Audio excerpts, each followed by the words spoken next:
and compassion. Noble Hospital and Bay State Health. Better together. We thank the generosity of our underwriters. For more information, please contact the Westfield State Foundation at 413-572-8646. Wednesday mornings start off right from 6 to 8 a.m. with Tina Gorman and Wake Up Wednesday. Community Radio. 89.5 WSKB. Live from the campus of Westfield State University, this is 89.5 FM, WSKB, Westfield.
809 and a half. See how that works now and then? Sure. It just happens. Today is the 5th day of March in the year 2019, Anno Domini. This is the Denken's Done. The views expressed by the host during his monologue are those solely of his own, not those of Westfield State University, the Radio Club, our underwriters, or the smiling Bob Plass sitting across from me at the board. And now...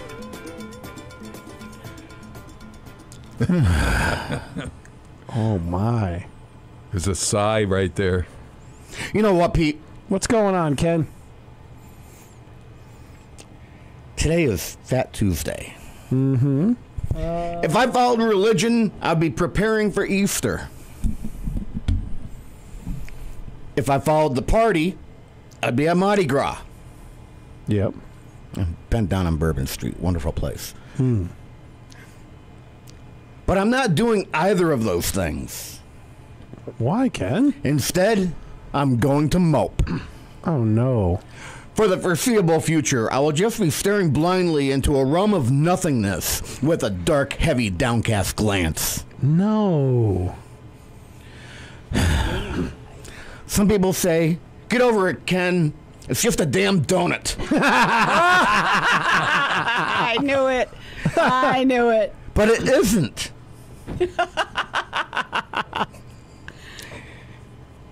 I love making you laugh, Kathy.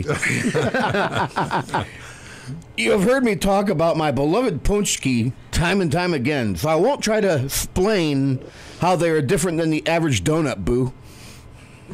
Boo. Halo. It's an average. I know. Yeah. I knew what that was. Mm-hmm. Of course, this year, even when punchki season was open, there was still heartbreak and agony. Why? I know. You had a tough season this year. 50% of the time, when I went for my weekly trek to acquire my punchki for the week, they were out of the heavenly Bavarian cream punchki, the holy grail of all punchkis. I'm going off script for a second. On Western Mass News last night, they were talking about a punchki cooking contest somewhere in the middle of the country. And then one of the reporters started talking about how they just had the Bavarian cream punchki for the first time in their life like 3 weeks ago. And they were talking like they were in heaven over it. And that just set me off for the rest of the night. So you went out to the Big Y and you went hunting for a Bavarian cream and did not find it. No, I did not find the holy grail of the punchkis. You know, they're like having the innards out of a Boston cream pie stuffed into a soft, fluffy cloud instead of sponge cake, and without the chocolate. How can you not love that? And now that they are gone, there won't be any love in my life until next January. Oh.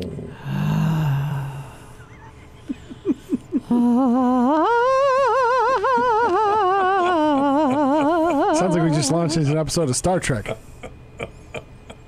That's the siren call of the punchki. The siren call of the punchki.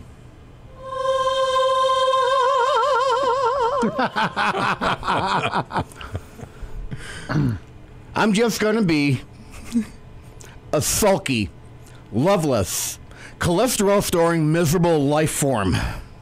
As opposed to... Yeah, right. What's big about that? I'm overreacting. I'm kidding. I'll be okay. Maybe. I think. Kind of, sort of. No.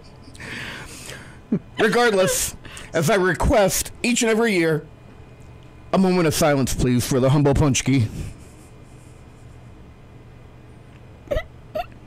Rest in peace. Rest in Greece, I meant. There might be a pot of gold at the end of the rainbow, however, or at least a temporary reprieve.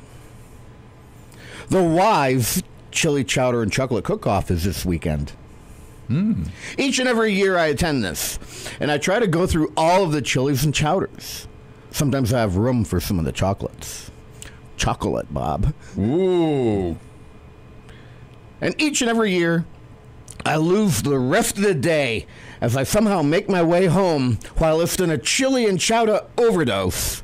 And I land on my living room floor and go into a coma. I lose the rest of the day. It's going to be hard not letting that happen this year.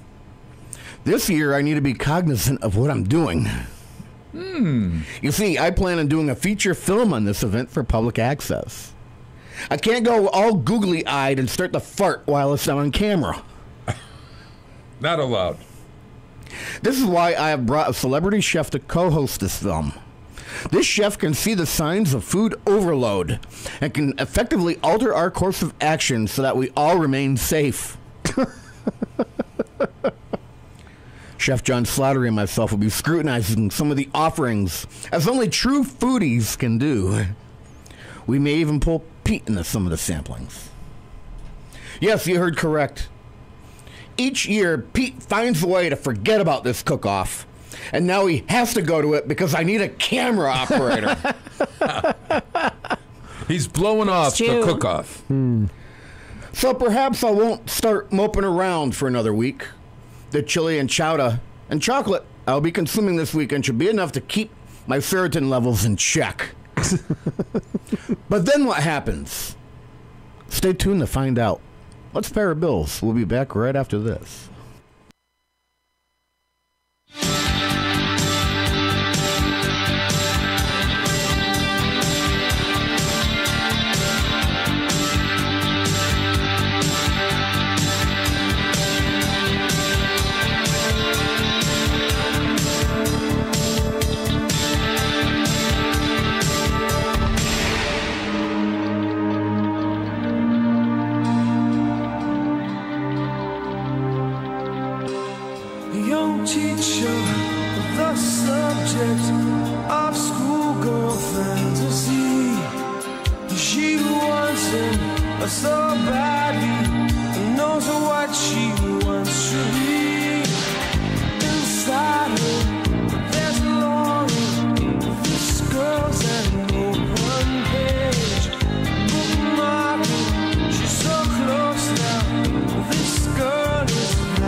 Fly. It's no use to car, just like the old man in that famous book by Nabokov. No sunshine,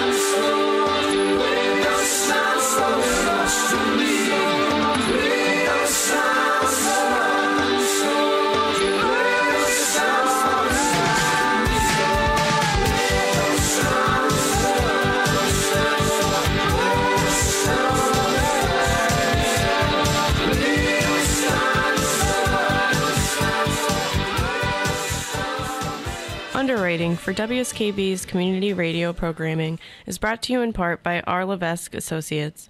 They are offering landscape architecture, civil engineering, environmental permitting, and land surveying. RLA is a second-generation company devoted to excellence in the planning and design of outdoor spaces. On the web at rlaland.com or at 40 School Street in Westfield. Support for the community programming of WSKB is provided by Commercial Distributing Company of Westfield.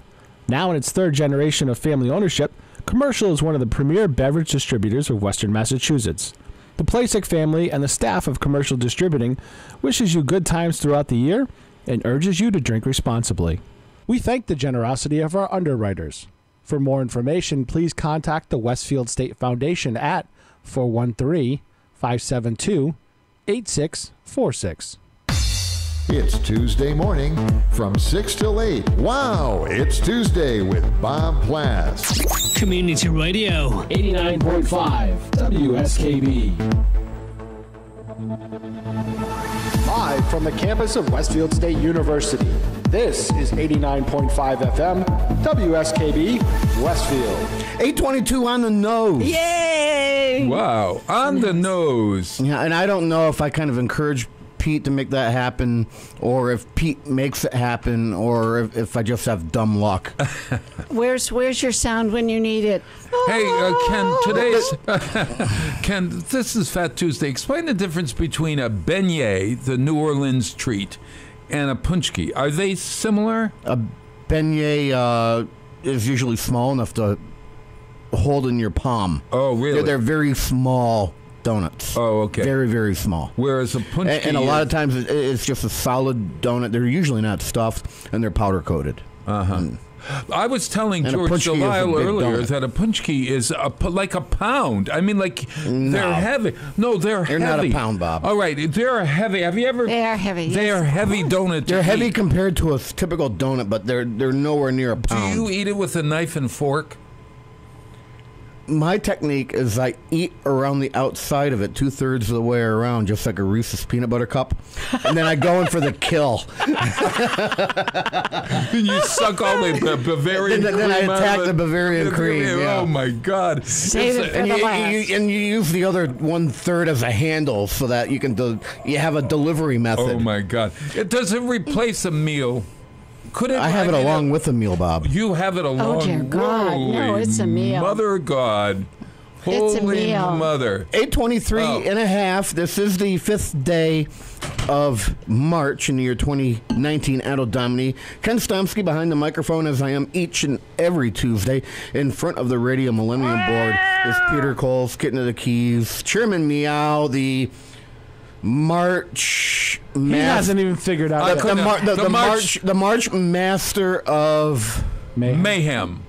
That was last year, I think. That was last year's. The maniac of March. You got one, Zap? The mad. Oh God! There's a lot of M words. The master of mothers. Mothers. The mother of all masters. Hey, how about this the one? March mother of all? No, the manipulator of March Madness. There we are. No. It has to be radio related. The March master of modulation. The March master of modulation. That's it. That's who you are. Way the too March master of modulation.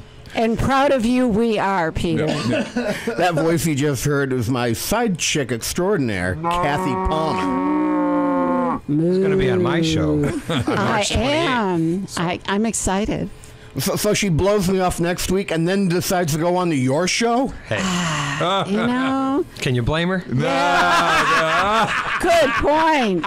She's fitting right in this morning. Perfect. That's really. Good point. Who is that voice, Ken? Ouch. Who is that That voice? voice is somebody I'm going to be announcing after you're gone and done out of here after I try to finish this skit I'm going to get into. Oh, okay. If you would let me. All right, I'm sorry. Okay, who am I? I know No. that Kathy loves the Hallmark movies and mysteries. I do. Oh, God. I like happy endings such and Reese's. tripe. So I have. Hey. So I have. What you talking about? Stop it. They have 18 new capers over the next few months, and they are featuring new and returning sleuths. Okay, so I actually have a quiz to put you through to determine which one would be. It's not trivia. Okay. What are we talking about? These are programs that are on Lifeline? Kathy likes to watch the Hallmark movies and mysteries. Oh, okay. Oh, they're on Hallmark Channel. Do you watch those, Bob? No, not at all. Okay, no. So I won't do this with you after I do it with Kathy. I could help her. You know, I'm going to enjoy doing it with Kathy and not doing it with you. Okay. All right. You know, I don't even know how it would. I don't even know how it would work if I were to do it with you. Bob, are you feeling left out? Don't. Trust me. Trust me. Do you really want me to do it with you? He's finally getting what I've been. Oh, yeah. God help me. All right, so Kathy. I'm not. Notice I'm saying works. nothing. I'm being. All right, so we have a possibility of 6 different new mysteries that you could end up with as a suggestion here. Okay. And we're going to find out which of these is custom tailored to you. Oh boy. All right. First of all, let's start right at the beginning because that's where you start. Let's start at the very beginning. Do you like strong female leads? Yes or no? Yes. Yeah, I had a feeling. I love a strong female lead. You're not playing this. Yeah, no, This is my game. You're out. Meryl Streep. Give me Meryl Streep any day. How about small towns? Small towns. Oh, they're filled with small towns. Bob, on you're the out. Hallmark Channel. They are so damn Bob, filled with small stop. towns. It's Yeah, just can't kind of help himself. stupid. They Yeah, can't even go to a big town. There has to be some kind of thing in Kansas, or No, you don't like- no, they you use don't the know same Hallmark set for movies. every Yeah, well, we darn know movie. the small towns because Here's how And they they all, They're the and perfect- they're the- Jacqueline, what's her name, lives there every time. What's what the that hell woman's did you name? do to Bob this morning before I came in? Jesus Christ. Kate Jackson. Who they? Is he gonna stop? Nothing. No. Give me John Stamos Well, you know, in a small the town. small town George is- Lyle's All fault. right, I'm going home. Okay. So the small town is the perfect backdrop to a crime scene, They're right? all in the small right. town. They start in the big city. They do a panorama for the opening credits. Then something happens, and they end up in a small town. So now, do you Yep. also love a love story? Oh, you got to be a love story on a Hallmark Channel. What are you thinking? Okay, well, out of the 3, I would say that the more romance, the better would be your answer on that. Absolutely. Okay, now, what type of leading man appeals to you? All right, an insightful editor like Drew Godfrey or a detective like Logan O'Connor? They're all played by David Hasselhoff. That's the problem. Bob, he's not even still here. Oh, I He's in Germany. Actually, one's played by Benjamin Aries and the other's played by Brennan Elliott. Oh. So, an insightful editor or a detective? Which leading man I'm going appeals for to you? detective. All right, the detective. All right, so that gives you the suggestion of watching, and this premieres March 10th. It's right around the corner. Crossword Mysteries. Ooh. All right. Hallmark's newest heroine, New York City crossword editor Tess Harper, played by Lacey Chabert. No, Tess Harper is... Wait a minute. Tess Harper's an actress. She was on One Tree Hill or something. Helps untangle a homicide when her puzzles clues are linked to unsolved murders. Along the way, she flirts with Detective O'Connor, which is Brennan Elliott, and says the star, who promises a lot of humorous banter. So that is your customized suggestion. And I know who she What's is. a 4-letter word for tripe? Trite. Tripe? What's a 4-letter word for... I'm just crosswords. What's a 4-letter word for murder? Kill. Yeah, there we are. That's the answer. That's the answer. See, we've solved the mystery. So Hallmark Channel. You're going to have to watch that now. I will watch it, and I will report back.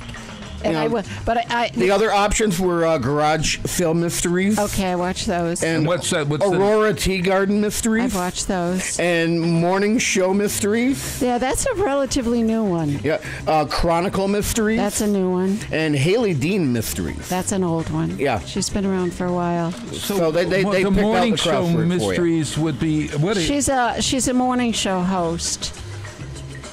That's all I can tell you. Here you go.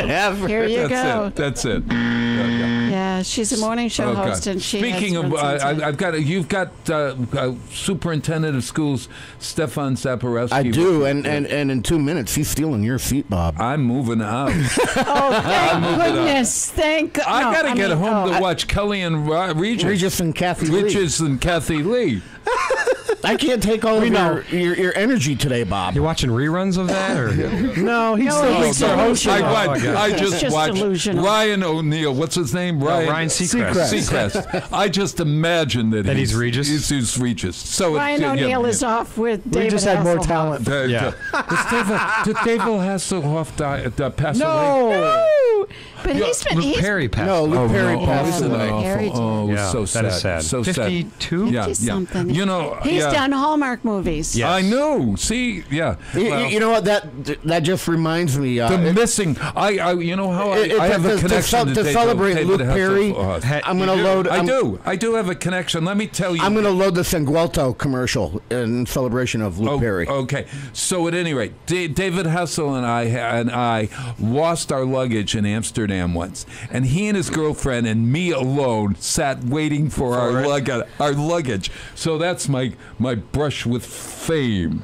And so Bob knows the Hoff. I rather the mystery of the missing luggage. I rather would have hung out. I used to watch Knight Rider as a kid. I did too. Yeah. I was going to say I'd rather have hung out with Kit than Michael. Absolutely. Well, now let's discuss this. Kit could do some cool things. And Kit had a better personality too. Hey.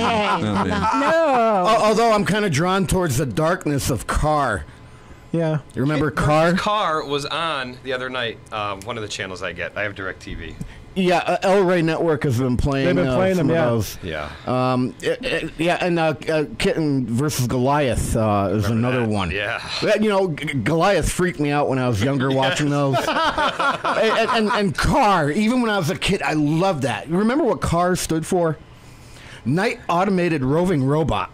Really? Wait a minute. What did Kit stand for? Night Roving as in robot. night, fighting a night, not nighttime. Night Industries. Night Industries. K&I 2000. 2000. Yeah, Night Industries 2000 was Kit. When they tried to do a new one, they did one season of a new Knight Rider. It was kind of horrible. They did. I like the Mustang. I thought that was the pretty Mustang cool. was good. They did 2.5 seasons of that actually. They did? Oh, so you missed it. And they went from a GTA to a Mustang, but the Mustang would transform into an F-150, which was really cool. All right, let's take a quick break. All right, hey Bob, thanks for hanging out. You're going to get out and volunteer? Yeah, I'm getting out and volunteering, and Stefan Zaporowski, you've got the best school system in the entire world, with the best superintendent in the entire world. Bob, what do you want from him again? I know it. I got to talk to you about Pumpkin Fest later.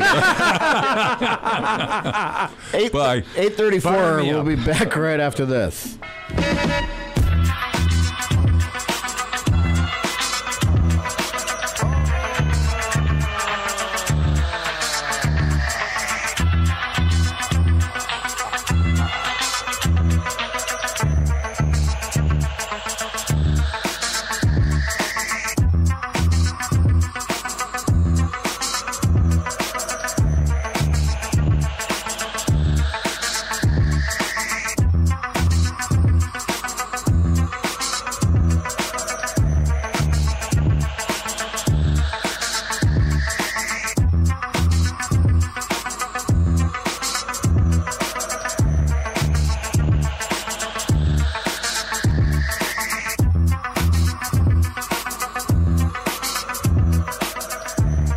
Support for the community programming of WSKB is provided by Westfield Bank.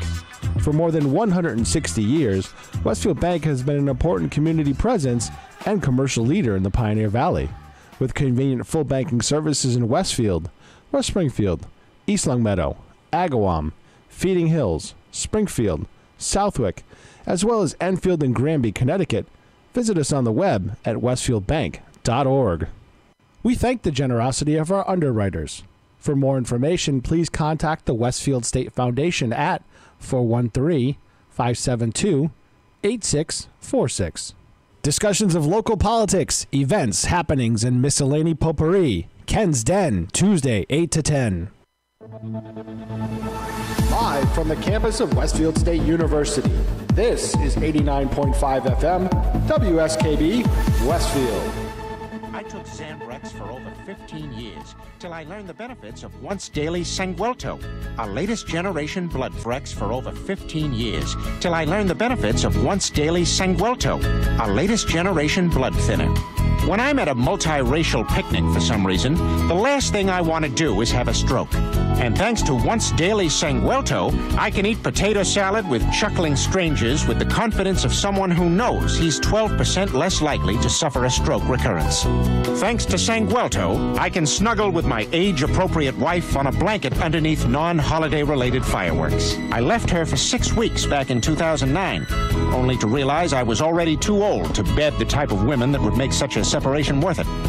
So here we are, grinding it out till one of us has that second stroke that you don't come back from. Thank you, Sanguelto. 8:37 on the nose. Too soon? Yes. Yeah. Yes. Well, when does that matter? Your sensitivity level is a little low today. He buzzed himself. I didn't do it. I didn't do it.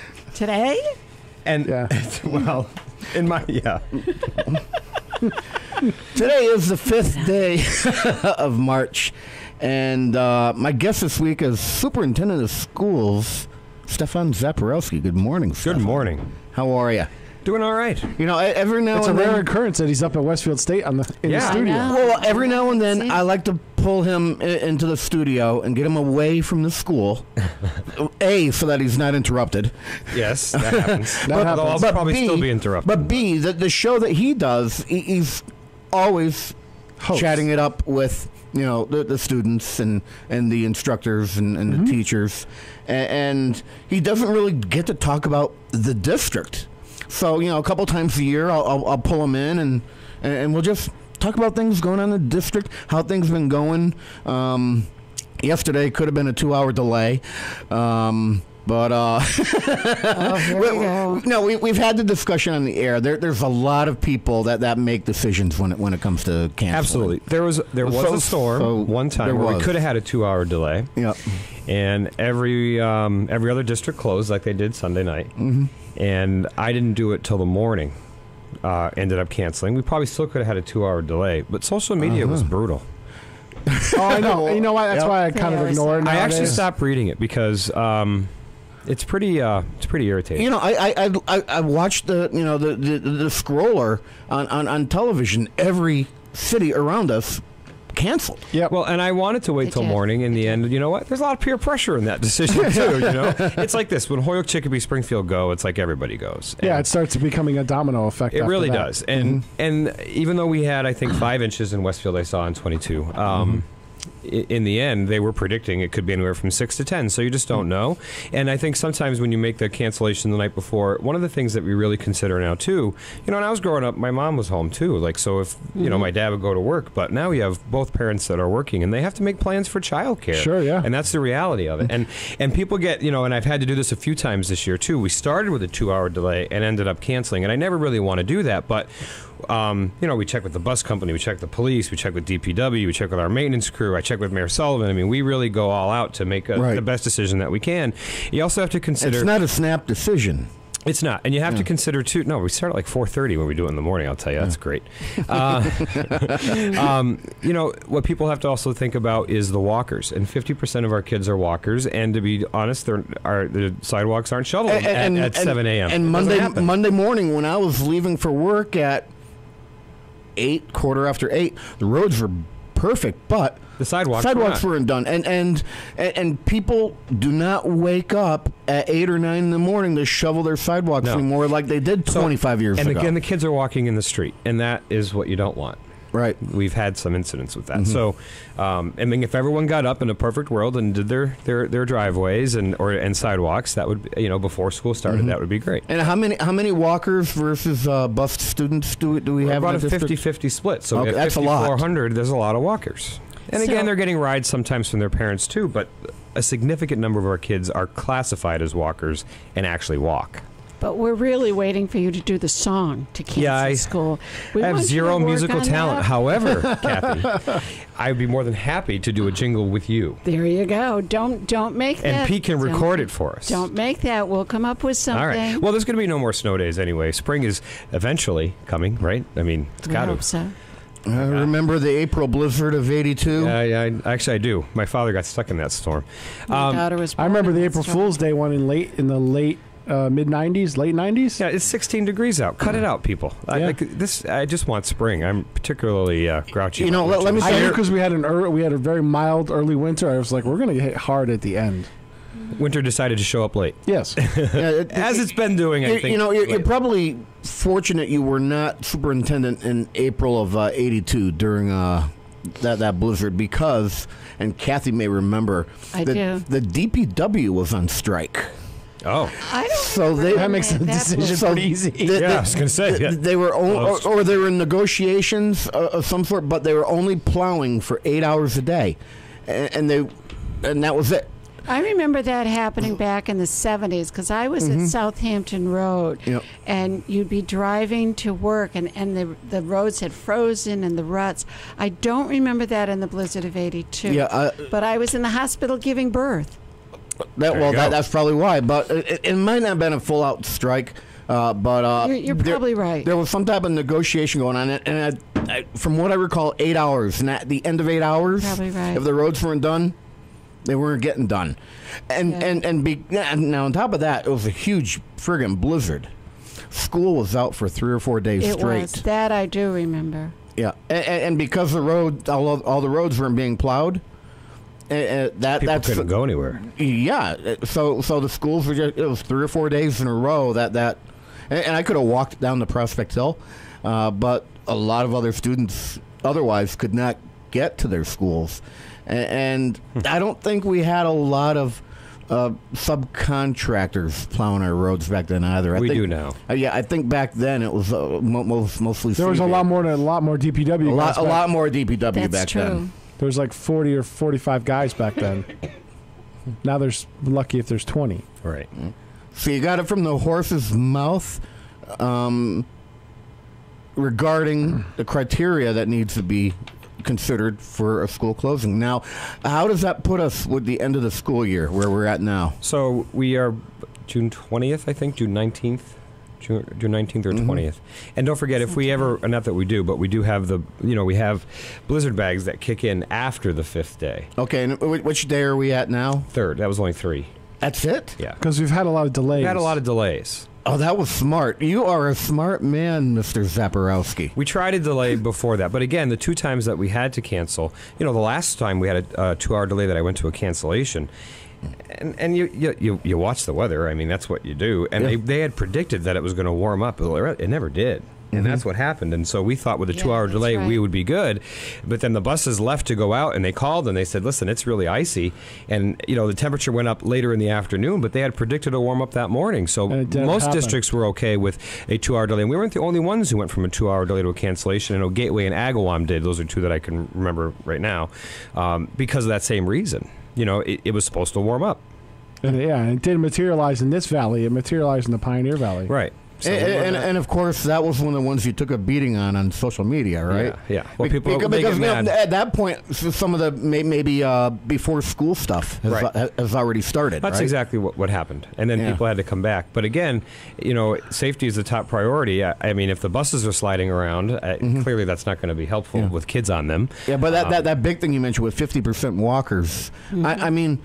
a day and a half after the storm, half the sidewalks in my neighborhood aren't even cleared out. And that's an issue. I mean, help us out, folks. Shovel your sidewalks. I mean, that goes a long way. And one thing that I don't want kids walking in the street. One thing that I did learn a month ago, we do have the C-Click Fix app, and it works. All right, I've used it for things, but you can't use it for sidewalks that aren't cleared because the DPW does not respond to those. You have to call the police department. That's a code enforcement issue. Right. But they have so many hours. How many hours do you have, Pete? Do you know? I think it's 24. I think it is 24 hours. Yeah. And it isn't only but the on a day like sidewalks. yesterday, if you didn't shovel it yesterday, you're miserable now because it froze. It would have froze solid. Yeah. It's frozen solid. But you've also got issues with kids waiting for buses because of the plowing issue. You've got plows out. You've got kids trying to stand on the street to get the buses. So that's an issue too. And I've listened to this all my life, and people are always going to complain. But always. The other feature, as someone, true. if you don't have children, here's the plus side for you. If you have to go to work, it's kept all this traffic out of your way. That too. So that you, who has to go to work in Springfield, can safely get there without worrying about extra school traffic, because schools generate an enormous amount of traffic on the roads. How many buses do we have coming and going? Oh, my God, 30? Not only And that, they're but all the doing parents bringing their kids to school. Teachers going to nowadays. school. You've got teachers, you've got staff, you've got All buses, staff, yeah. you've got ancillary services. I notice the difference when So- there's vacation and when summertime. I was just going to say, Exactly. when you're not, when Exactly. school's not in session, you know.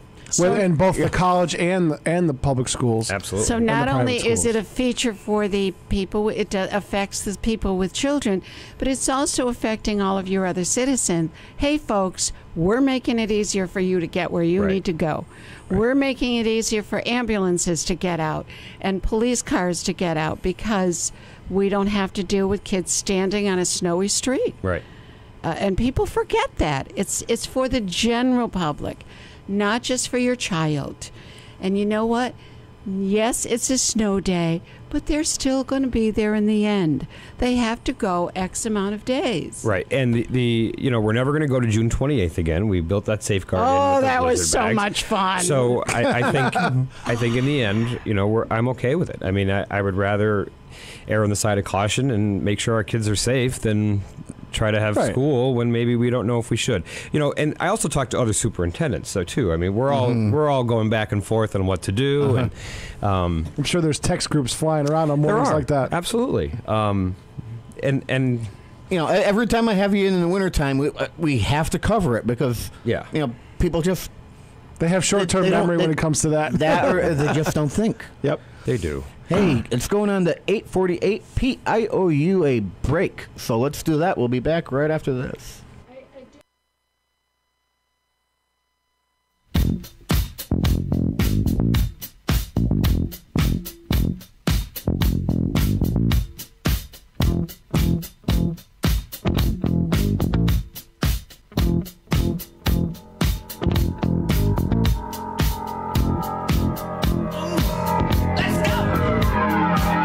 Walks further down the street with the brim pulled way down low.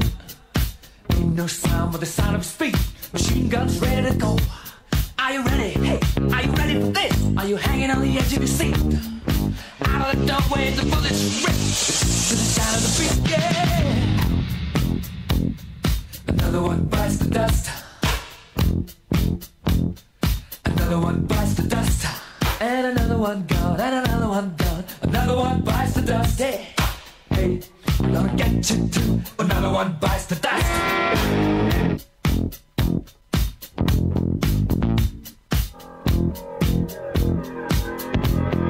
How do you think I'm gonna get along without you when you're gone? You took me for everything that I had and kicked me out of my own. Are you happy? Are you satisfied? How long can you stand the heat? Every time I have a breather, to the sound of the beat. Look out! Another one bites the dust. Another one bites the dust. And another one gone. And another one gone. Another one bites the dust. Hey, I'm gonna get you too. Another one bites the dust.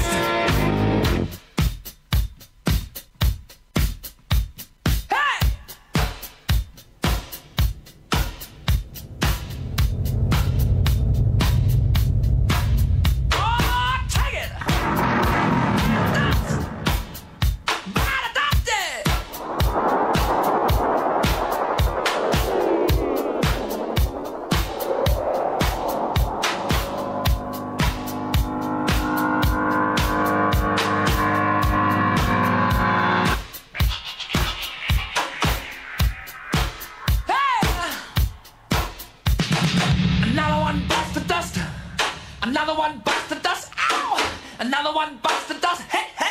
Another one bites the dust.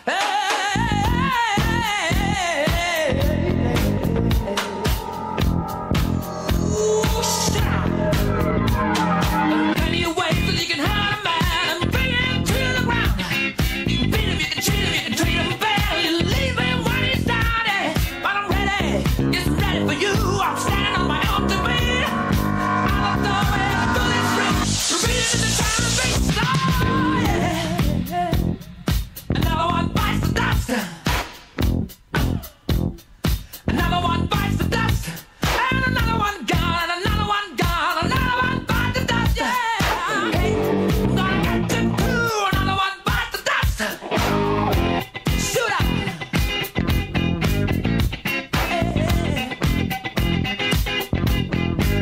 All right.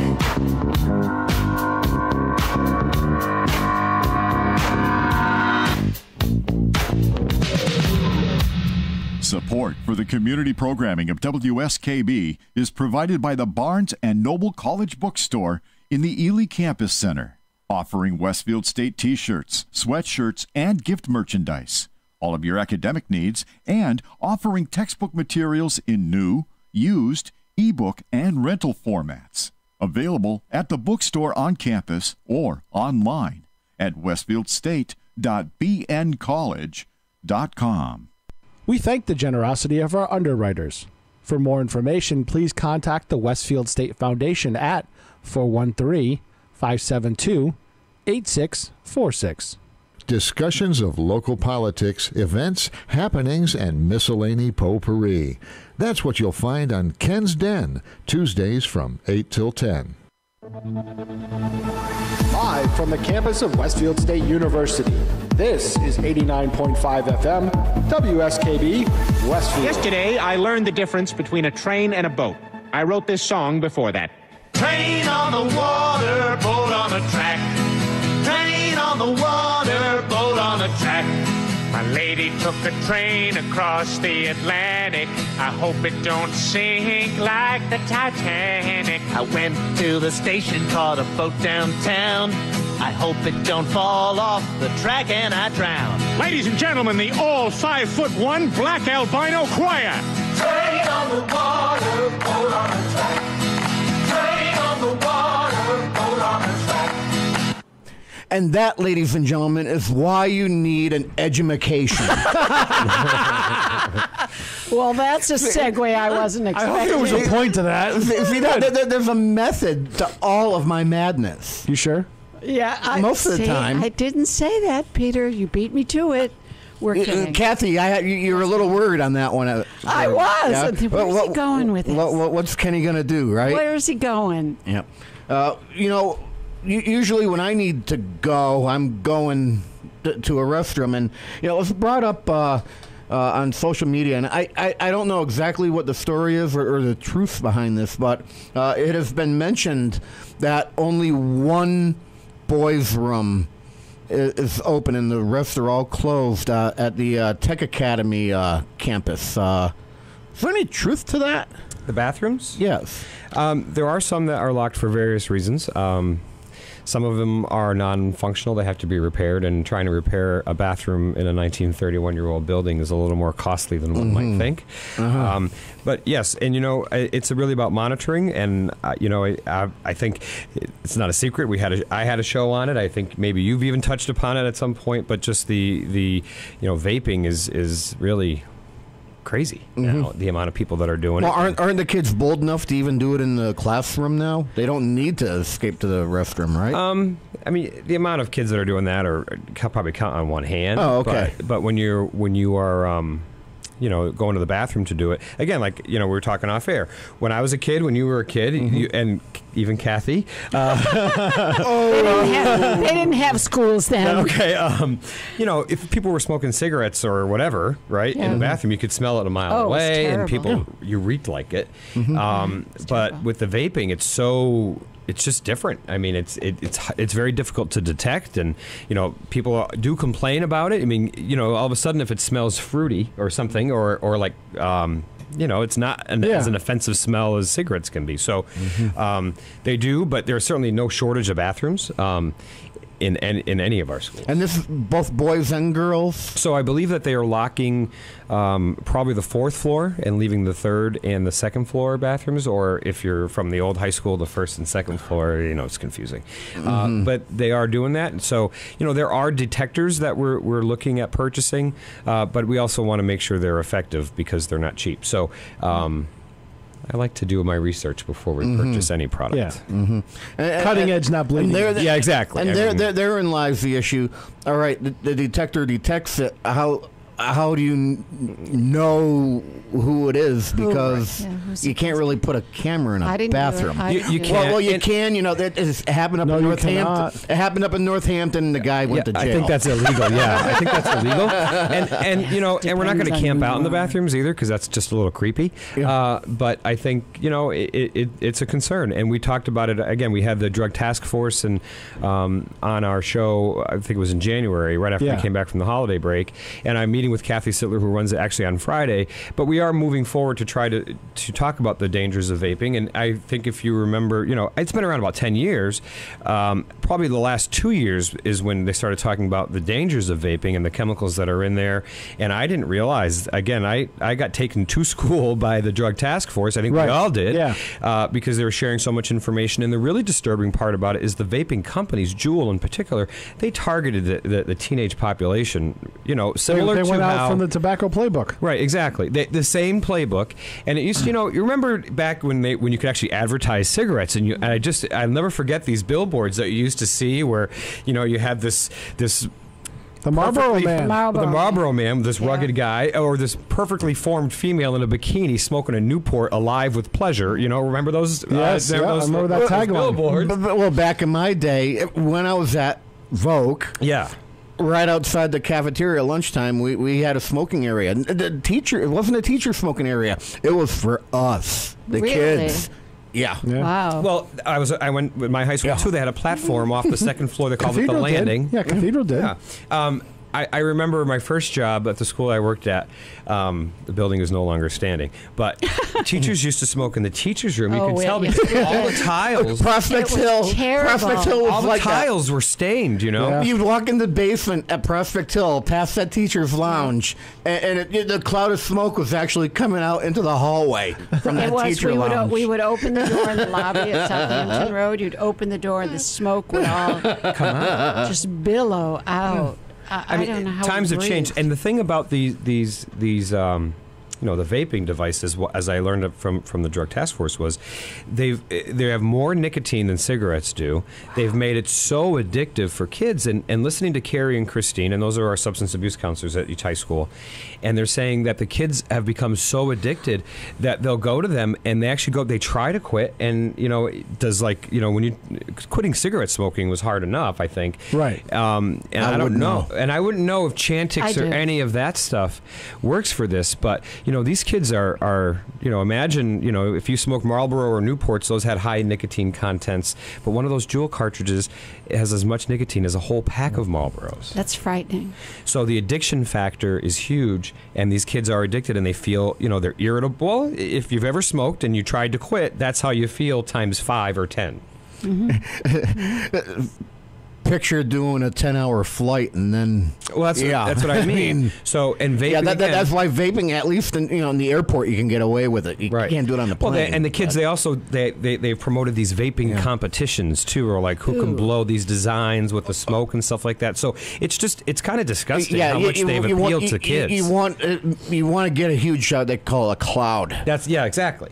Yeah. So, we have issues with that starting as early as middle school. And we're not the only district, mind you, too. Every school district is having and so vaping is the new cigarette smoking. Again, all the money and campaigns that went to getting the smoking rate way down, and it is way down, but now it's been reversed by the amount of kids that are vaping. And some of those kids vaping move on to cigarettes now. Right. And the thing is before with smoking, you'd have to go to a store to get it. Now you can just order it online. You can order it online. And the thing about Right, exactly. So that's a piece that can get delivered to your house. You know, everything from the instrument to make the vape to the actual cartridges and all that. It's called a mod. Thank you. But even the show that we had, I didn't realize that. I mean, like, so parents can look for, if your kids are ordering stuff online, it's getting delivered. Hopefully, you know what your child is ordering. They don't. Yeah. Oh, what's this battery pack for? Right. Well, and again, they're so small. They're like USB ports too. So all you can it's just my thumb drive kind of thing, and it's tricky. Yeah, it's very tricky. And we certainly are are working on informing parents of what it was, because I remember when vaping first came out, it was sold kind of as a tool to help you quit smoking cigarettes. Right. That's how I got into it, and now I use it when I can't have a cigarette. Yeah. Which I guess it has reduced my smoking. Yeah, you don't smoke a lot. Yeah, and but you don't the vape chemicals, a lot either. again, from that show, the chemicals that they listed in some of those things are a little frightening that people are ingesting that. And what exactly is glycol? 901 WSKB 89.5 FM Westfield. I learned if you can't pronounce it, you don't know what it is, you probably shouldn't be ingesting it. How about that? Sounds you good. need to talk to your chemistry teachers about that. Exactly.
Support for the community programming of WSKB is provided by Bay State Noble Hospital, a brand new name for a Westfield institution which is improving the health of our community every day with quality and compassion.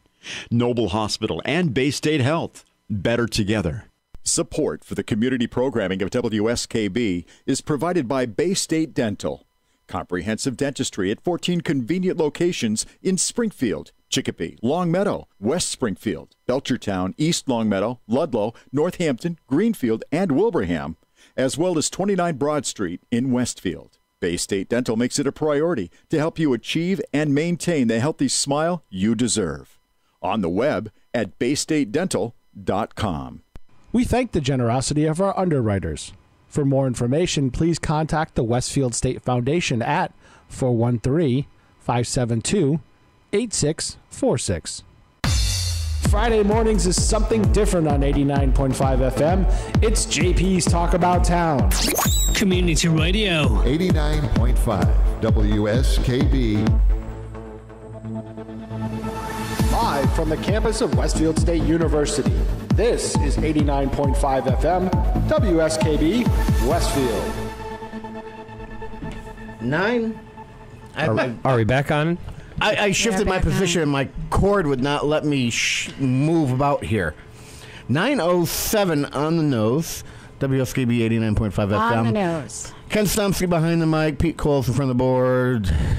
Kathy Palmer, side chick extraordinaire. And my guest this week is Stefan Zaporowski. We've already discussed a few things regarding the district because that's what we talk about when Stefan is in here. He talks to the students and teachers on his show, but here we talk about district, and we covered the snow days and patrolling restrooms in the schools.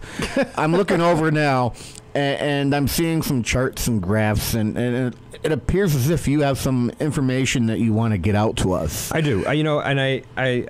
We talked a little bit about the Tech Academy, and I just want to shout out. You'd be interested in this, Ken. I'm sure it's completely different, maybe not. But the IT shop has now added a third avenue. Electronics is back. So, as a Chapter 74 program, they've been recommended for approval. So congrats to Jeff. That's awesome, because I know they ran through a lot of hoops on that. They did. And you need a paraprofessional for that one?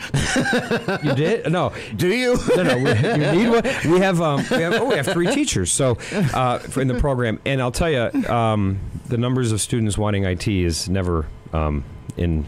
It's always in demand. It's like manufacturing. It is. And then we're looking at, although no, because manufacturing, the demand, it's interesting. I had a meeting last week with the Pioneer Valley Planning Commission for, workforce development, and what we're starting to see is a decrease in students interested in manufacturing.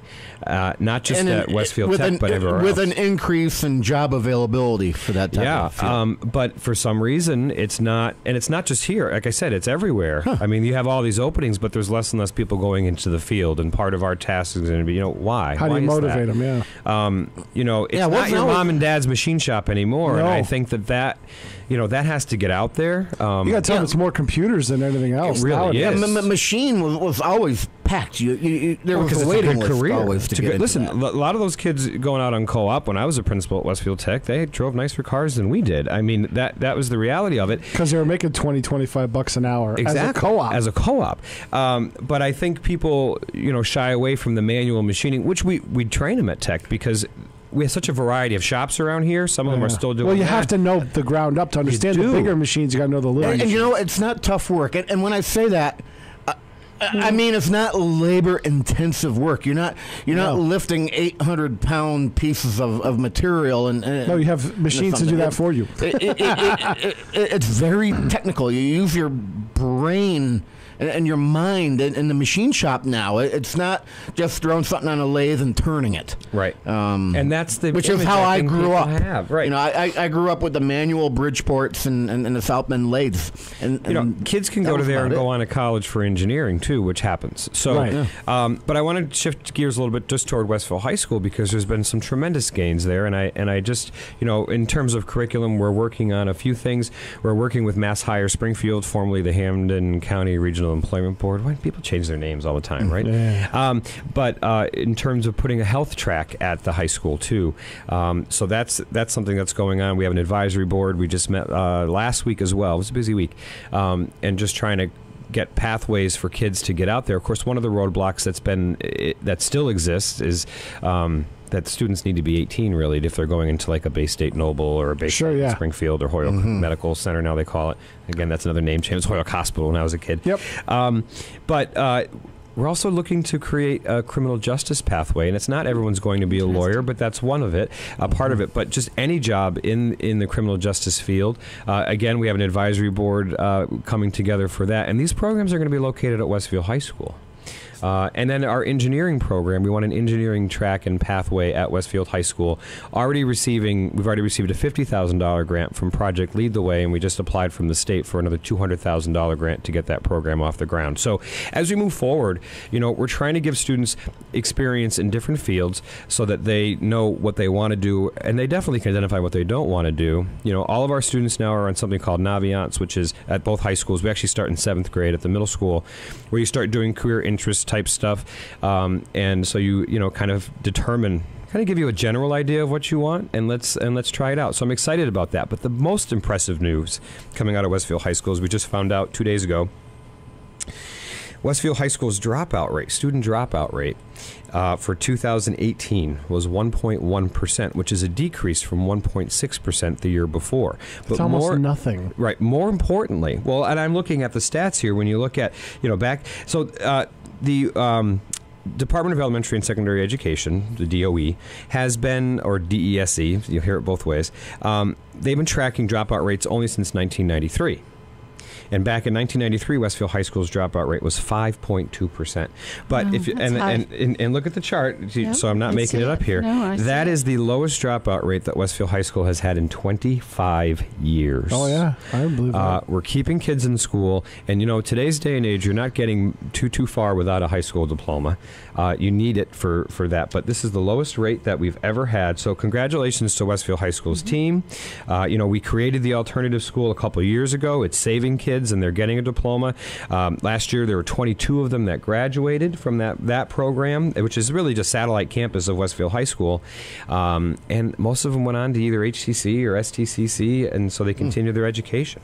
Impressive. It's very nice. You mentioned from 7th grade onward, you do the career inventory. All right. When I went to school, I remember something, I think it was called ASVAB. They still do that. Armed Service Verbal Assault Battery, and it would supposedly it would detect from your answers what field you might be best suited for. Yeah, right. they kind of classified everybody, and that's how he got his duty assignment, is he had to take the ASVAB test. ASVABs. And that's still administered. But the Naviance thing, again, you don't give ASVAB. That's like 10th or 11th grade they give the ASVAB. Right. Or later. We want to try even sooner, because one of the things our district uniquely offers is that you have an option to go to Westfield Technical Academy or Westfield High School, and we need to give you some background so that you can make an educated decision. And too often kids choose where their friends are going. And that's not a reason to pick a school. I didn't have friends. That wasn't an issue for me. Well, but and I also think what's happened, obviously, over the last 10 years is, vocational schools or career technical schools now have become more alluring to because you can go to college for 4 years now and probably not get a job. Chances are, depending on the field you pick, jobs are hard to come by.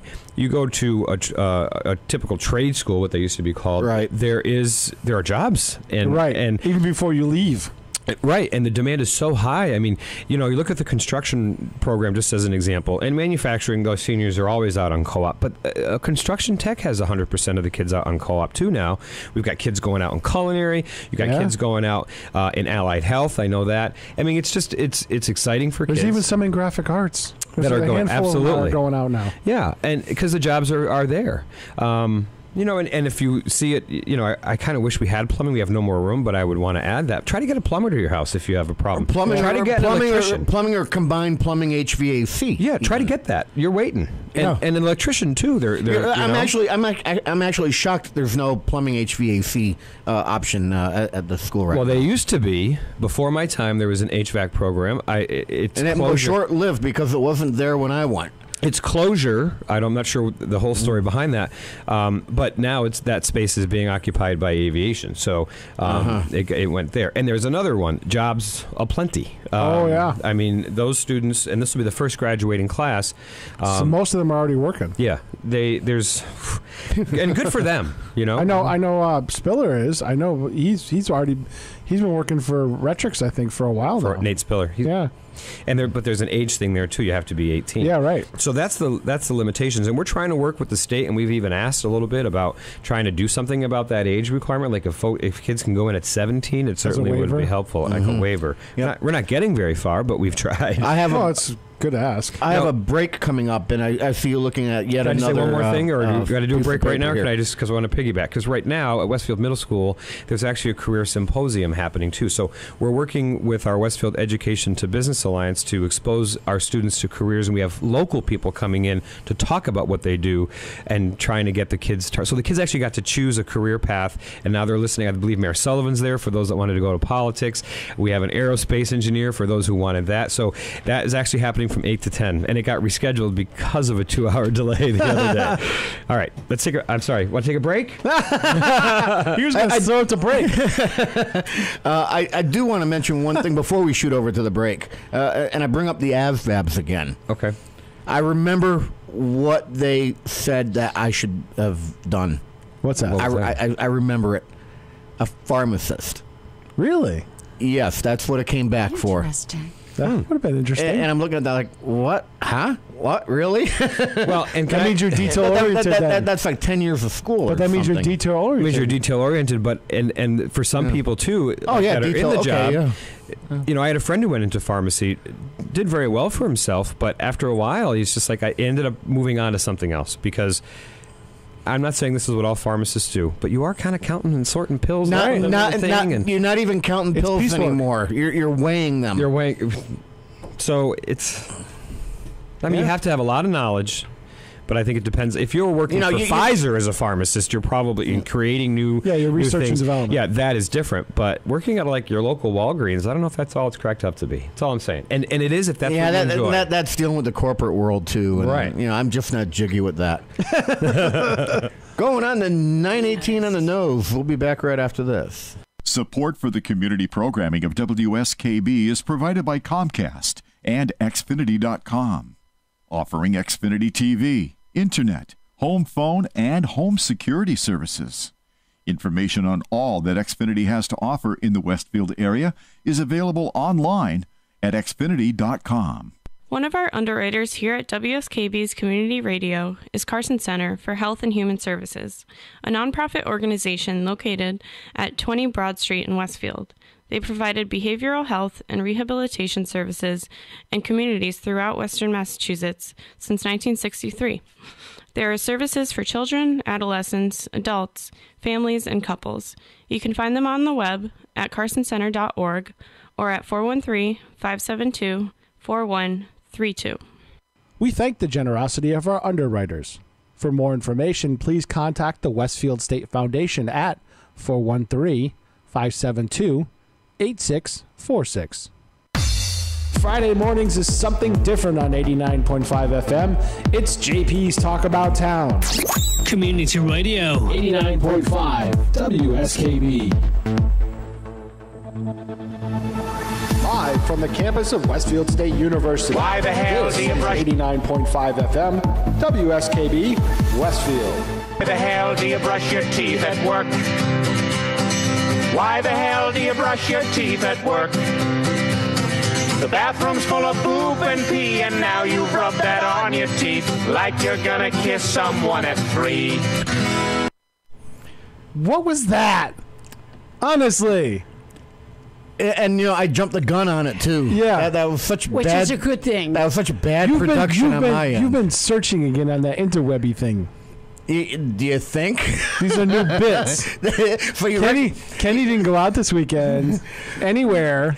So you recognize these as being new? Of course I do. Yeah. Maybe I did go out this weekend. All right. I went out on a date, and my date wasn't there actually. Huh? Whoops. Kathy, you weren't at Walmart. Walmart? Did I miss it again? We missed it again. Oh, boy. I'm so sorry. But, I might have gone out this weekend. It might have been that the boss was away when I was at work. Oh, boy. All right. And instead of doing work, I did radio station work. Okay. Pro bono. Mm-hmm. Okay. Nice. Yep. Moving on. Yeah. But listen, you have some more papers in front of you. Well, because we're talking about the middle school, and obviously this is our first year with the 5-6 intermediate school and the 7-8 middle school. Back to where it was when I was in the school system. What I will say, and last night at school committee, there was actually Westfield Middle School presented just the progress that they've made in 1 year. It's actually, Westfield Middle School has been named a spotlight school by the New England League of Middle Schools. There's only 6 in the whole state, 30 in all of New England, so their work is being recognized. But we're already starting to see the deterioration of that north-south divide, and I think never happened in Westfield. Well, I mean, Rabelari must be pleased as punch only having that that one middle school. I know that there is. It's a good thing. There's that perception issue, but I just remember being a principal, and because they didn't merge until 9th grade. And I remember being a principal and being in the cafeteria at lunch, and I would, listen to the kids. Oh, I'm not going to sit next to Kathy because she's from North and I'm from South. And we're starting to see less of that already. Good. And again, you're probably never going to get rid of it completely. You're absolutely right. But I think breaking down those barriers, because, it's not that big of a town. And a lot of the kids actually know each other from even their elementary school. Once the hill kid, always the hill kid, though. But I don't, in today's world, understand the demarcation of the North and South, because you have Highland School on the south side, you have Southampton Road, you have Paper Mill, you have Munger Hill that's sort of out there and nothing. So they're all over, and I don't understand the demarcation any longer. No. The river. Because it doesn't every exist. effort was made when we built, and this is... It was always, when I was a kid, it was always the river. But every effort was made cognitively to keep North and South equal in terms of curriculum, in terms of availability, in terms of accessibility. We tried very hard when we opened that school to make them identical. Right.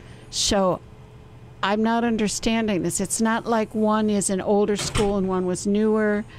I know there was a difference in the time they were built, but it had to be, and that was part of the building committees. It had to be equal. Right.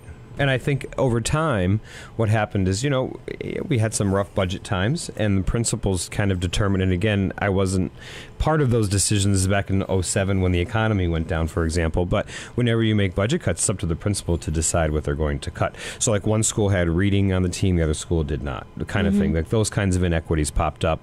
But now I think we have the opportunity for equality, and that's pretty exciting. But again, the middle school, the intermediate school, just listening feedback I hear from teachers and from parents, they're very pleased with the way, if you think about it, we shook up the whole system last year. I mean, we just totally, we pulled by pulling the 5th grade out of the elementary schools and putting an intermediate school, 5-6. And it's interesting because people probably remember this, and we had some students on from the intermediate school right before the holidays, and one of the students came right out and said it, I really like the intermediate school much more than I liked elementary school. Oh, they always do. No, they always do. When they leave our schools, the elementaries, they always love it because they're treated differently. Yeah. And they move from class to class, and they feel like the big people. Was there much of a logistics nightmare with the busing?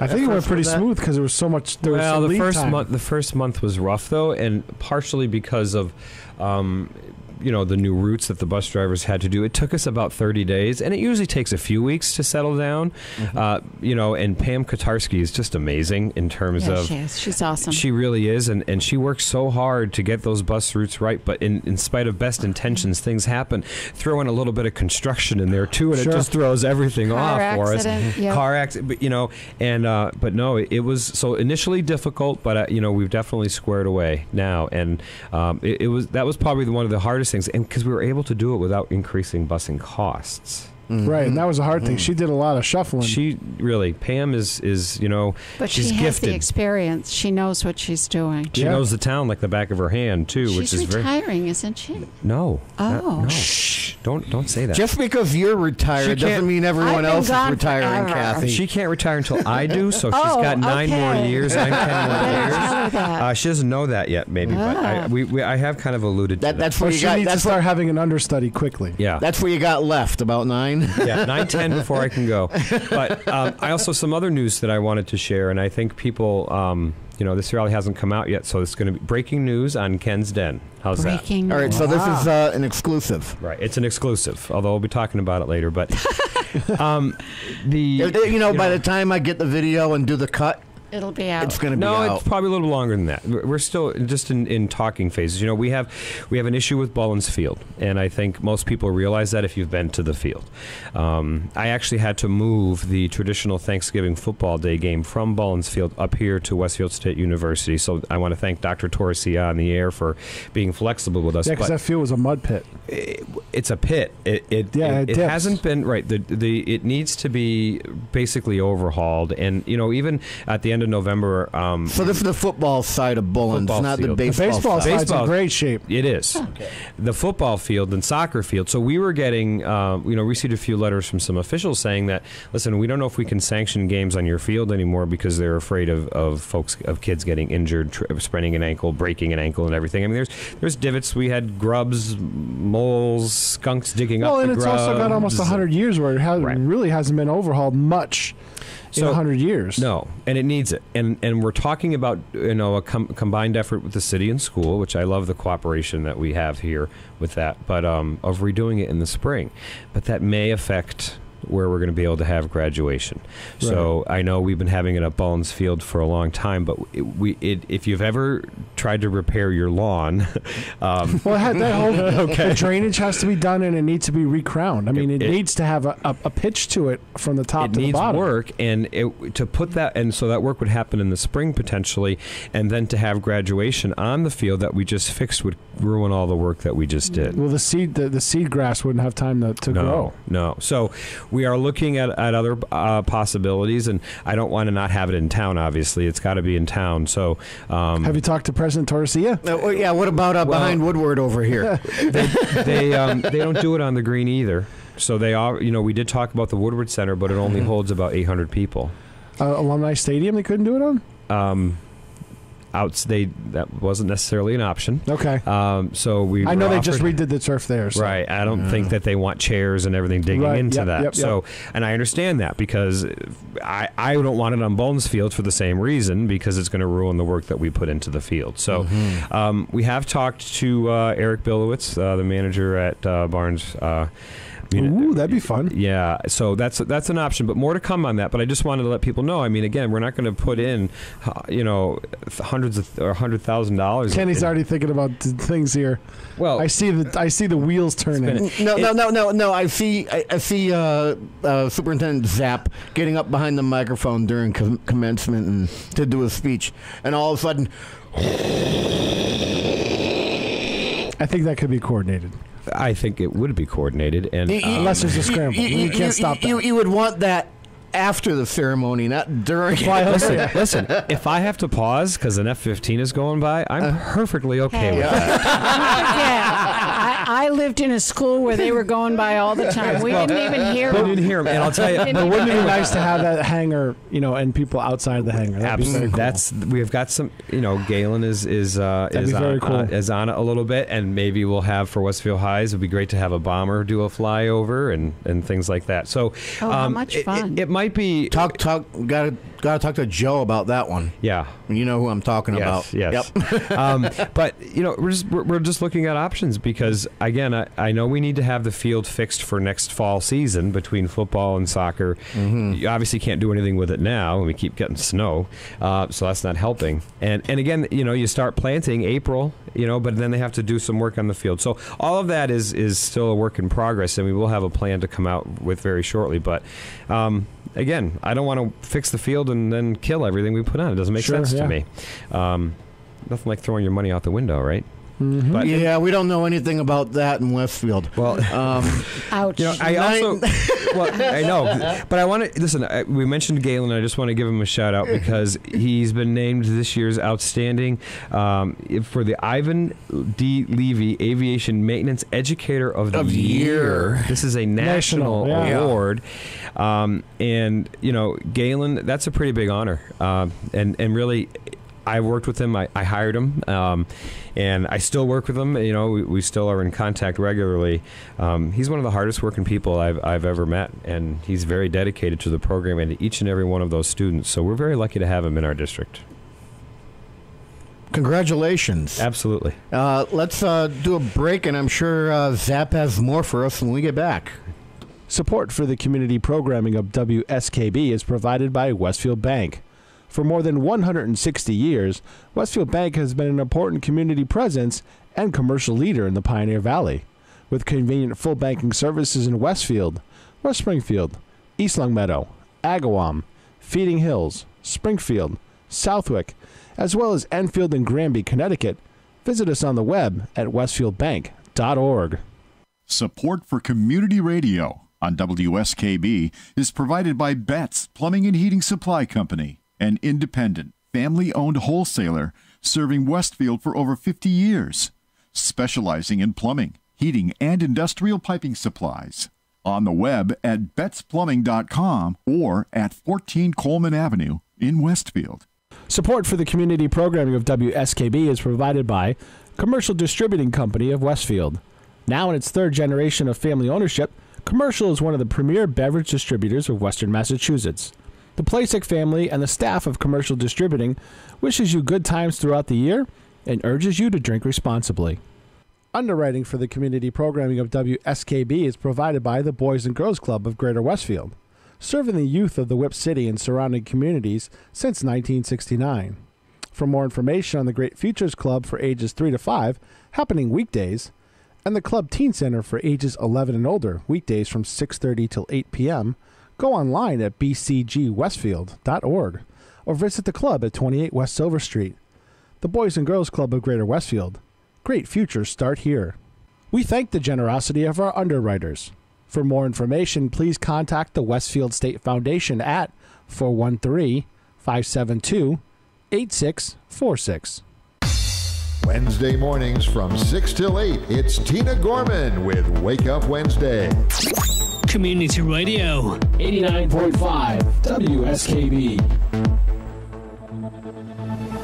Live from the campus of Westfield State University, this is 89.5 FM, WSKB, Westfield. Mama liked to party when you were in her belly, drinking she did some. Mama liked to party when you were in her belly, that's why you are dumb. 9:33 and Pete. Stewie. God, Stewie. what did you do this weekend? You need something else. Would you go to Vegas or something?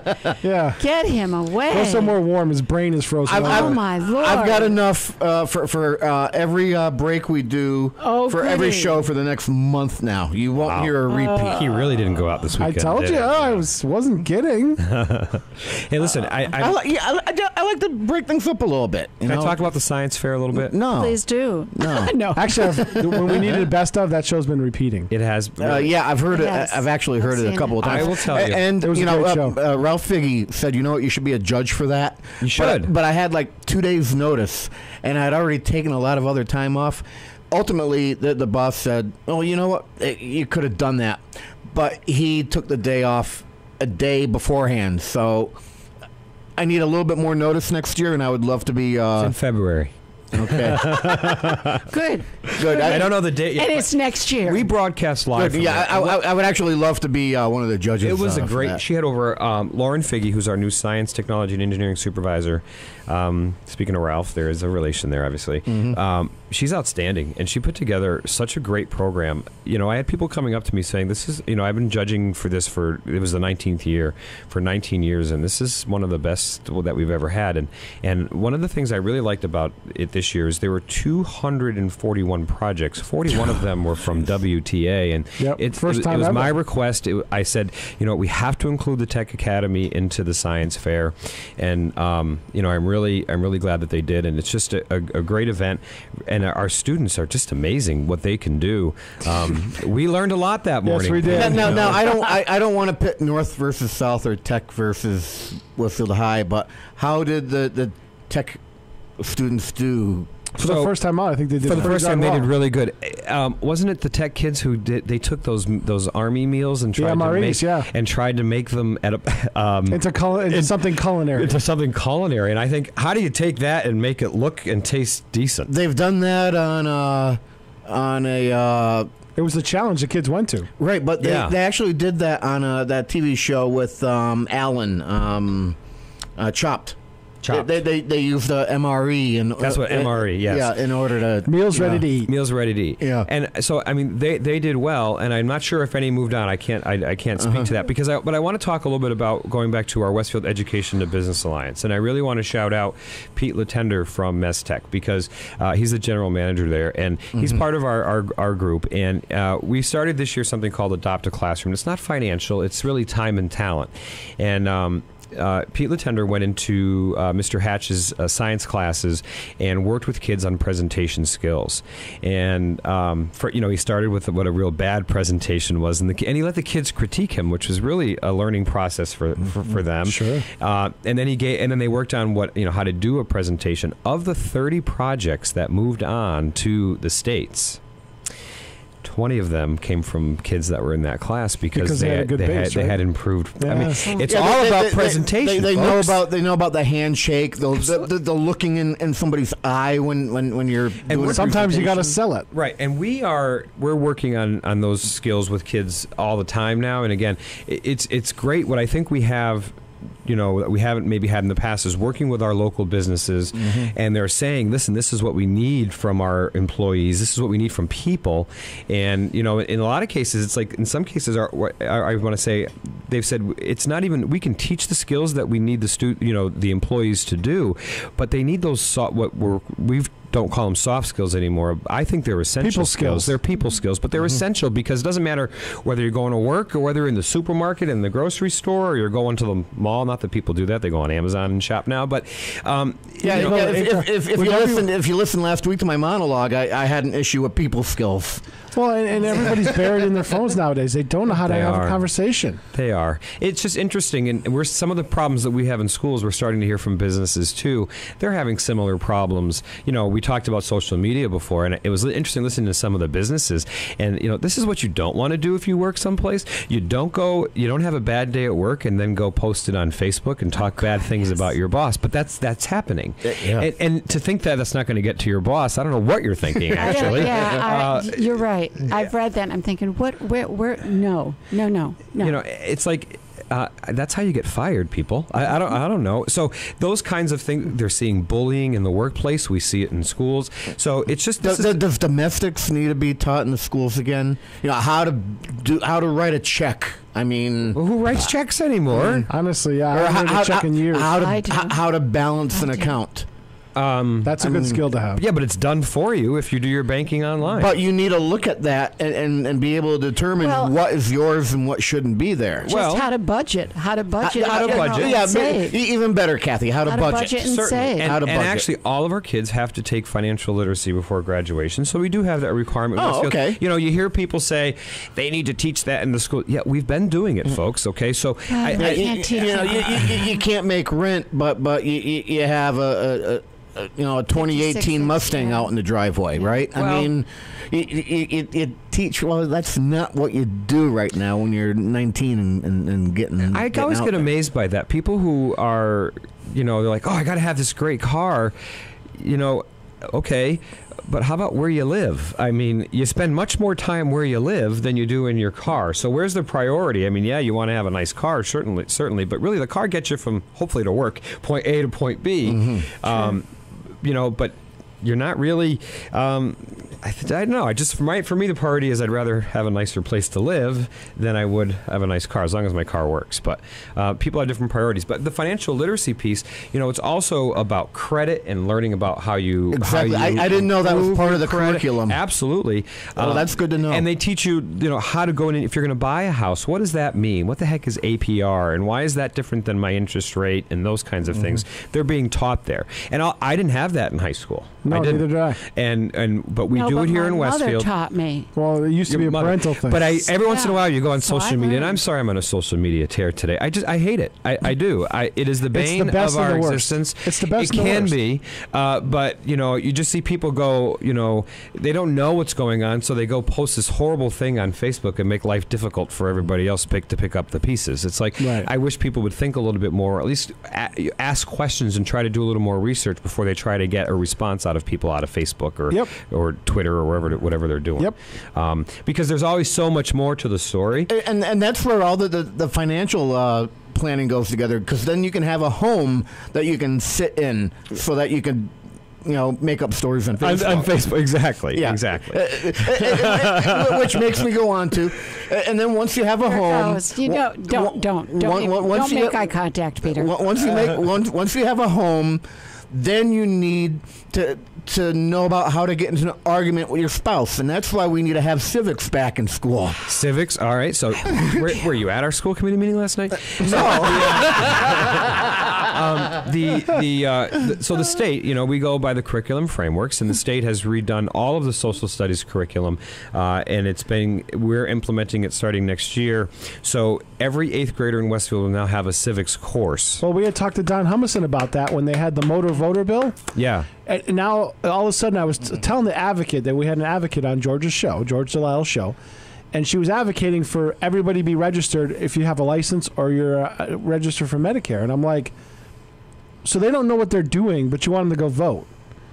I was like, are you willing to support civics? So we followed up on that. George did. Yeah. And we had Don Humison on. He said he didn't vote for the original bill because it had a state mandate with no funding behind it. Well, and apparently the conference bill did not have that mandate. When I first started teaching civics was in 8th grade. They just, stick with that, folks. It works. Okay? And I hope it's about back to it. And I hope it's about this is what a representative does. This is what a senator does.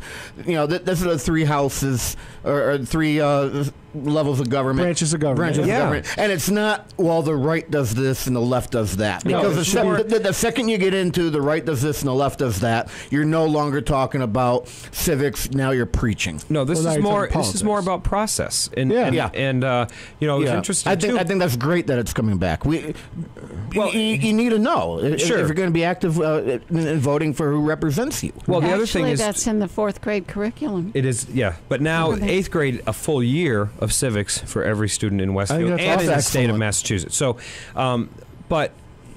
as a former social studies teacher, I can tell you right now, I used to teach. I taught U.S. History 1 and 2, and there's a lot of government in there too. I mean, you really can't teach history without addressing the governmental parts of it too. Now, are you getting as much as you would in a straight civics class? In a straight civics class, maybe not, but you are getting parts of it as well. And that was the state's philosophy after they did the last revision of the framework. So, but now, again, 8th grade civics, we're happy. Students will take a U.S. History 1 in 9th grade, U.S. History 2 in 10th grade, and then 11th grade they can take a world history class. Which is why I did a cathedral. Right. It's just funny. It's how it was before. And it just, does everything come back full circle? And I laugh. Because you know why? Because you just said that. You said it worked. Yeah. Because it worked. We get away from it, and it runs in 5 and 10-year cycles in education. It really does. And it's I don't know if there's that much new out there. The technology is obviously new, but when it comes to it's like every 10-year cycle. The delivery's changed. The message should not. Right. It It's all the back basics to, you need. Wait a minute, and that's what we've always said in teaching. Wait a minute, why this worked? Why are you throwing it out? Well, it worked. and part of the reality is that, and particularly in public schools, because private schools don't have to follow those mandates, but we are required to follow the mandates of the Department of Elementary and Secondary Education. Right. You know, they just came out with one starting, and this is just next month, for example. You know, schools that have a certain amount of economically disadvantaged students are now being required to have breakfast in the classroom. I saw that. Okay, so Yeah. my question is, how much more micromanagey can you get? And it's just, I just think it becomes, you know, and then it's an unfunded mandate. So the state is notorious. I hope Commissioner's not listening, but the state is notorious. I know there's a lot of senators and representatives that agree with you. Absolutely. They're push all these things down, and then they say, you know, they want the cities and towns to fund it, but they haven't They keep necessarily cutting the increased Chapter 70 funding. So it's like, well, thanks for that. You know, now we have another mandate to do, but where are we taking it from? And that becomes a battle of superintendents. And, you know, this job is pretty high stress level. And, you know, you have to keep up with all the mandates. You know, they email us every week with something new. It's just like, really? And you're always constantly so mild-mannered. I am? Well, that's what you put out. Wait a minute, check out his Pepto-Bismol bill. Yeah, it's just like, they did that too? And it's like, you know, That's again, why he had to move up to the mountains. You know, well, here's an example. They changed all the frameworks. Okay, now these are going to require new teaching I'm trying to figure materials. those out. That's like deciphering Greek for me. That too. But yeah, you're trying to create Yeah, I them know. for the TV media class. But, you know, so they did these all new frameworks. Have we seen any extra funds to purchase any curriculum materials to do that? The answer is no. It's like, so Yeah. thanks for doing that, you know? And that drives your classroom teachers crazy, because I can't speak to middle school, but at the elementary level, we spend a horrendous Absolutely. amount of time and money with the games, the activities, individualizing, running things off. We spend hours preparing, and then they throw it all out. Well, I was just going to say, you're like, oh, I'm finally at a got place it where all I'm done. comfortable. Yeah. And then they freaking change it on you. You're just like, what the heck?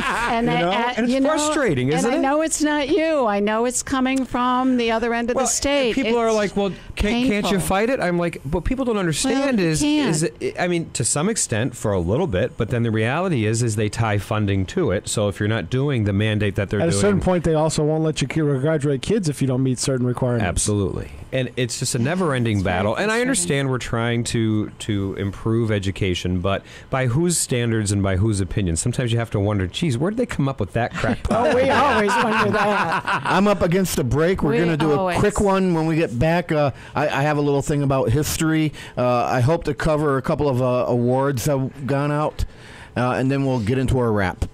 Underwriting for WSKB's community radio programming is brought to you in part by Dunkin' Donuts, providing new handcrafted espresso drinks and all-day breakfast sandwiches. There's more to love with DD Perks, a loyalty program that's loyal to you. On the web at DunkinDonuts.com and at several locations throughout Westfield, including the Ely Campus Center. One of our underwriters here at WSKB's Community Radio is Carson Center for Health and Human Services, a nonprofit organization located at 20 Broad Street in Westfield. They provided behavioral health and rehabilitation services in communities throughout Western Massachusetts since 1963. There are services for children, adolescents, adults, families, and couples. You can find them on the web at carsoncenter.org or at 413-572-4132. Support for the community programming of WSKB is provided by Comcast and Xfinity.com, offering Xfinity TV, Internet, home phone, and home security services. Information on all that Xfinity has to offer in the Westfield area is available online at Xfinity.com. Underwriting is brought to you by Boise Cascade Distribution, providing products and services needed for building material dealers, home improvement centers, and industrial customers. They offer everything from engineered wood and plywood to Drex decking and railing, James Hardy siding, and Advantech subfloor. Located at 33 Fowler Street Extension in Westfield and on the web at bc.com. They are committed to providing quality products, great service, convenience, and value. We thank the generosity of our underwriters. For more information, please contact the Westfield State Foundation at 413-572-8255. 8646. Wednesday mornings start off right from 6 to 8 a.m. with Tina Gorman and Wake Up Wednesday. Community Radio. 89.5 WSKB. Live from the campus of Westfield State University, this is 89.5 FM, WSKB, Westfield. It's almost 9:49 and a half. Has the morning flown by? It went by. It goes by quick here in the studio, doesn't it? Get here, It does. I didn't see Ken. Did you see him? No, Ken was here. I don't know. So I've got about five minutes or so to hit a few things up. But before I get into that, before the last break, you mentioned, okay, well, I was a history teacher. Right. Or you mentioned that you were a history teacher. Taught for 12 years. Let me get my grammar Don't proper forget my here. roots either. I don't so know what it's like. Yeah, and when I was a kid, I hated history. You would have loved my class. All right. Until I got to the Tech Academy, then I had Al Rogers, and he would just chat about Westfield, for the most part, and that was an easy class actually, but I was never really a big history person, and then I had the opportunity to start adminning a Facebook history page, and then I started to really get into the Westfield history, the local history, and I already knew a lot about it because I grew up around some of it, but I learned something new all the time. And I bring that up because I was out in Vegas in January for the electronics show, and I stayed with a friend out there at their apartment instead of in a hotel. Now, this friend had a master's in history from Boston University. So, naturally, at the end of the day, I got 2 or 3 rather intense history lessons. And they were super, super interesting. Because they concentrated a lot of it on Massachusetts and old colonial times. And that... I got into that because of the 350 now. Right. So history is not boring. And by watching what we have going on out there in politics, yes, history does repeat. So I want to say thank you for being a history teacher. Yes, it does. Yeah. We also had some awards for other teachers go out recently. Right. You want to talk upon Sure. that? The Pioneer Valley Teaching Excellence Awards, and I want to shout out again the Harold Grinspoon Foundation because they've been doing that, and rumor has it our very own Kathy Palmer was a Grinspoon winner. I think it was the second year that he gave out the award. Did they even have electricity then? They did. He also, by the way, gives out farming awards. He does. He's did you get one of those too? Is that the word? Is that Yeah, correct? philanthropist, He's yeah. a philanthropist, and Yes. and he's always at the event. And this year we had 7 winners in the district, so I want to shout them out. And so we talked about Galen, who got the national award. Well, Galen also got the local award for the Pioneer Valley Teaching Excellence Award. So he's being celebrated. From Westfield Middle School, we had Crystal Hollister, Kate Palmer, and Katerina Sherrick as they had 3 Grinspoon winning teachers. Wow. And then at Westfield Intermediate School, we had Alexandra Brennan. From Franklin Avenue, we had Regina Rosario.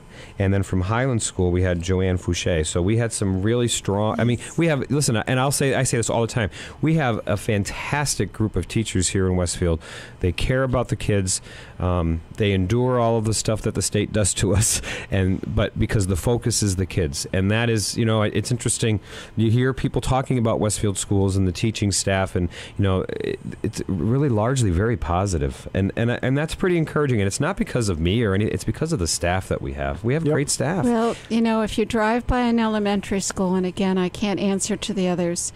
School is out at 3:15. Yeah. I guarantee if you drive by at 4:30, you're still going to see cars in that parking lot. Absolutely. Zap, an ocean liner still needs a good captain and a good navigator. Does it go on a train track? Thank you, and I get that. I think I've certainly tried to promote all the great things that happen in our schools because there are so many of them. But then you have a couple of negative things that people want to harp on, and that's the nature of the game. But I want to remind people that by and large, our schools are doing a great job, and every one of them, we care about our students and we want to see them succeed. You know what else does a great job? Tiger's Pride Restaurant. Do you have any information for this week? Well, I don't know. I only printed out this because I do the menu on my show, which we're having Thursday. By the way, we're having Westfield Middle School on this Thursday, so 8:45 to 10 o'clock on 89.5 FM. I just had to do a shameless plug. And they're going to be 15. And they're coming out of Studio 120. Studio 120. And actually, the week after, we have State Rep John Velas is coming. We're going to talk about the education budget on the state level. I'm really excited about an upcoming show. I totally got off track on Tiger's Pride. But I'm pretty excited because we have Chris Thompson and Donnie Morehouse coming up to talk about the Westfield Starfires and our collaboration with the schools, because they set up a meeting with me a couple months ago, because they came to our latest Westfield Education to Business Alliance, and they're going to help out in the schools. They're going to start doing lessons with us on statistics for baseball, which I think is great. They're going to come in. They're going to go dress up in uniform, go read to the little ones at Fort Meadow. So I love this community. But back to Tiger's Pride. Speaking of Studio 120, and I will get back to you before the end of the school year. I think sometime in April, I want to do one of our things down there that we usually do. So talk to the kids, because talk to the kids. Yeah, honestly, and I know I just talked about some adults we have on the show. We're going to have some kids on Thursday, but I think when kids are on the show, those are the best shows, because you get to hear how great they are. I mean, the show we had before the holiday from intermediate school, they sang for us. It was awesome. Yep.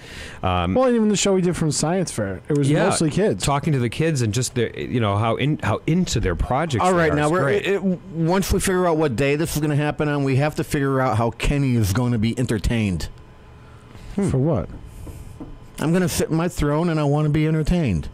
He had students from the intermediate school singing. Okay. Yeah. I want some entertainment. I want some talent. We can do that. We can work something out. We can do but that. Listen, Tiger's Pride is open Wednesday, Thursday, and Friday this week from 10:45 to 12:15. And folks, you can always park on Smith Ave and just going through the gymnasium entrance. We have a volunteer greeter there. I just walked down the hall. Yeah, that too. Lucky boy. But again, I know they have a buffet Friday. I'm not sure. I know the soups this week are beef, vegetable, barley, or chipotle chicken chowder. Those are the soups. The salads, those are always constant. I always get hungry when he reads these menus. They have a broiled chicken salad, and they have just a regular garden salad. But the entrees for Thursday, they have a personal margarita pizza, and they have beef brisket.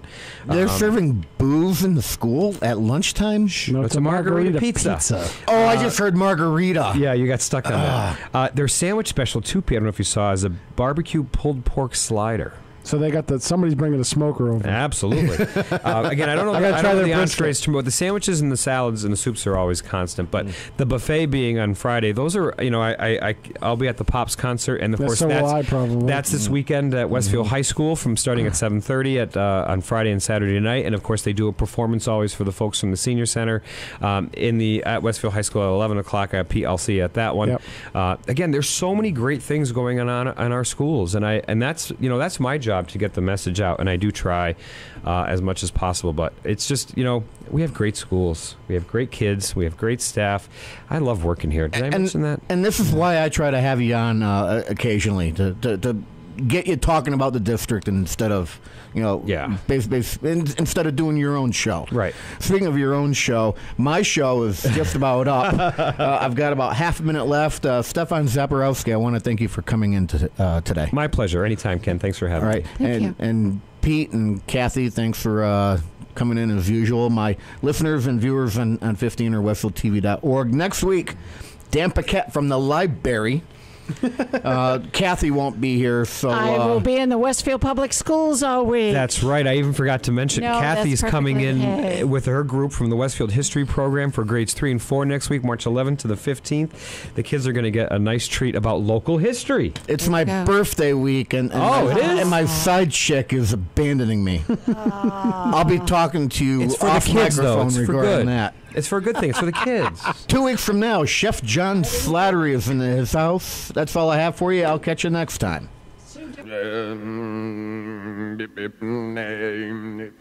Bomba-dee-da, bomba-dee-da, bomba-dee-da, bomba-dee-da, bomba-dee-da, bomba-dee-da, bomba-dee-da, until we meet again. Happy trails to you. Keep smiling until then.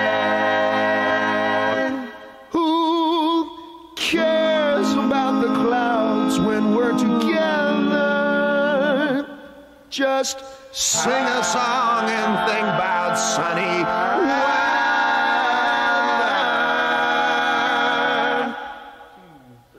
Happy trails to you till we meet